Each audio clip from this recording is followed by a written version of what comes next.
So the comments and the engagement and just like the conversation seem like it's such an important part of the platform, of the algorithm. Do you set aside like a certain amount of time every day? Like, hey, 8:30 to 9, I'm on LinkedIn, and like I'm gonna go comment on other people's posts, or like I'm gonna like make an intention every day to go do this. Is that something that you do, one, and is that something that you would recommend? In the beginning, probably, like as you're getting used to the feeling of it. And I feel like a lot of people I start working with, they use the desktop way too much. I'm like, you got to get on your phone, like be on your phone. Like it's kind of like, I remember you made a video, you're talking about editing videos while you're waiting for stuff. So it's kind of like the same Yeah. sort of idea where like you're waiting at Jiffy Lube for your car to get done, you know, like whatever.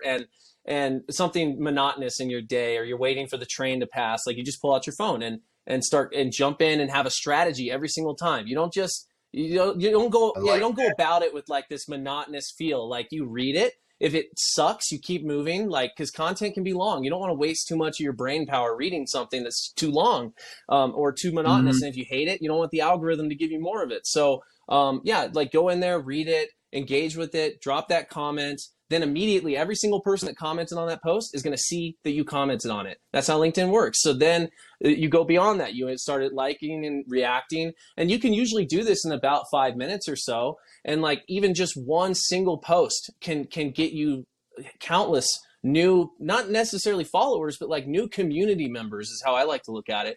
It's like you don't necessarily need to sell anything to any of those people. You just want to connect and you want to share insights back and forth and grow within that creator economy together. And then their second and third degree connections are the people that will eventually become your clients. But their engagement and their camaraderie and back and forth, it goes both ways, is what helps you both grow mutually within a very organic algorithm where there's not a whole lot of people creating and no one really wants to, or they feel like they don't belong there or whatever. You know, it's got its issues there. So I'm gonna take that tip, that recommendation, and start implementing that immediately. I awesome, love that. awesome. Use like it's what I call like basically like wasted time, right? The wasted space. Those few minutes that kind of just slip through every once in a while through the day, instead of popping open the phone and just going through Instagram stories. Pop open the phone, go on LinkedIn, put some comments out there. Yeah. I'm gonna start to implement that Totally immediately. inspired by Gary Vee, of course. You know, he was talking about his Twitter game back in the day, like hitting up every single person that said wine on Twitter. I'm like, I can do that on LinkedIn. Like, if I see marketing in your name, I'm clicking on your profile. You know, like, and then if you have a really nice looking profile, they come to you and they're like, oh, the vibes are perfect. You know, like he's talking about cool stuff. He cares. I'm gonna follow this person, and it's so simple. Dan, I have a final question for you. So, where do you think LinkedIn is headed, right? Like, what does LinkedIn look like maybe 6 months, 1 year from now? And what are you doing to get ahead of the curve? Good question. I know the CEO. There's a new CEO over the last like 2 years, and he has dealt with the harsh reality for a lot of LinkedIn dinosaurs, if you will. That video is here, and people want to see more and more of it.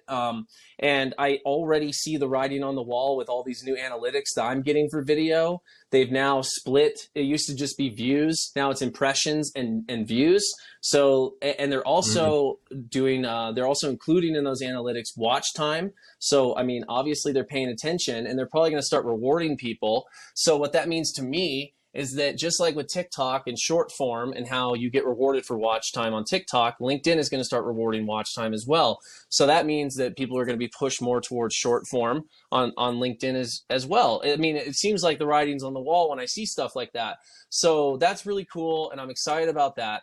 But I think LinkedIn's still going to hold on to, you know, giving written content plenty of engagement, and continuing to spark that, because that's what it was built on, is those long form pieces that almost feel like a microblog, if you will. But yeah, I Mhm. see that continuing to grow.